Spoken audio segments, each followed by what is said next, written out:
నమస్తే Leo devotional కి స్వాగతం. ప్రతి ఒక్కరి జీవితంలో కనీస అవసరాలు తీర్చుకోవటానికి డబ్బు ముఖ్య పాత్ర వహిస్తుంది.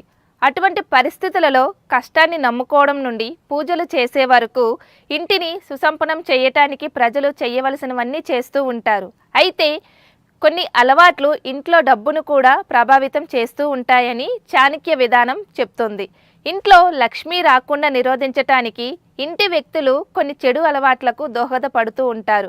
ఆచార్య చాణక్య నీతి ప్రకారం కొన్ని ముఖ్యమైన విషయాల కారణంగా లక్ష్మి ఇంట్లోకి రాదు అని అంటున్నారు.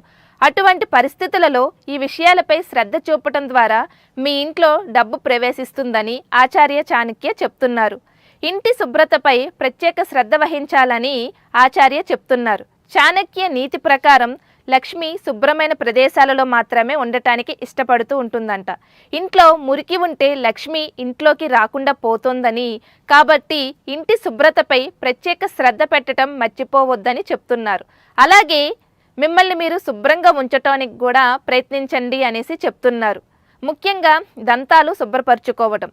లక్ష్మి ప్రసన్నం చేసుకోవటానికి దంతాలను శుభ్రంగా ఉంచుకోవడం కూడా చాలా ముఖ్యమని అంటున్నారు ఆచార్య.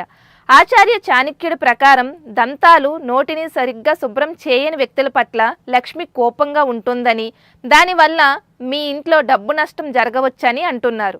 అదేవిధంగా పరిమిత పరిమాణంలో ఆహారాన్ని తినడం కూడా లక్ష్మికి నచ్చదని చెప్తున్నారు. చాణక్య నీతి ప్రకారం ఆకలి కంటే ఎక్కువ తినే వ్యక్తుల పట్ల లక్ష్మి ఎప్పుడూ సంతోషంగా ఉండదని, మీ పరిమితికి మించి తినే అలవాటు మిమ్మల్ని పేదరికానికి గురి చేస్తుందని, కాబట్టి ఆకలిని బట్టే ఆహారం తీసుకోవడం మంచిదని చాణక్య విధానం చెప్తోంది.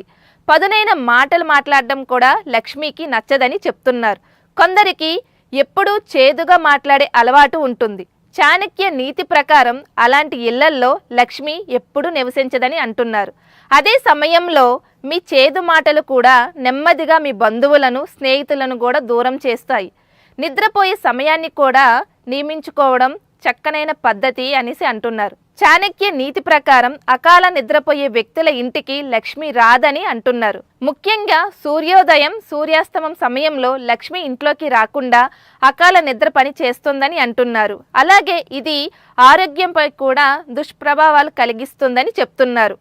అబద్ధాలు, నిజాయితీగా లేని వాళ్ళ దగ్గర కూడా డబ్బు నిలవదని అంటున్నారు. కొందరు వ్యక్తులు త్వరగా డబ్బు సంపాదించాలనే తపనతో షార్ట్ కట్లో తప్పుడు దారిలో తీసుకొని అక్రమ పద్ధతిలో డబ్బు సంపాదించడం ప్రారంభిస్తూ ఉంటారు. అయితే చాణక్య నీతి ప్రకారం లక్ష్మి అటువంటి వ్యక్తుల ఇళ్లలో ఎక్కువ కాలం ఉండదు అని అంటున్నారు.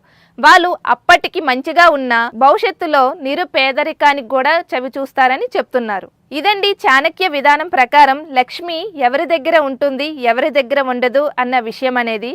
ఇంకొకసారి సరికొత్త కథనంతో మళ్ళీ కలుద్దాం. అంతవరకు సెలవు.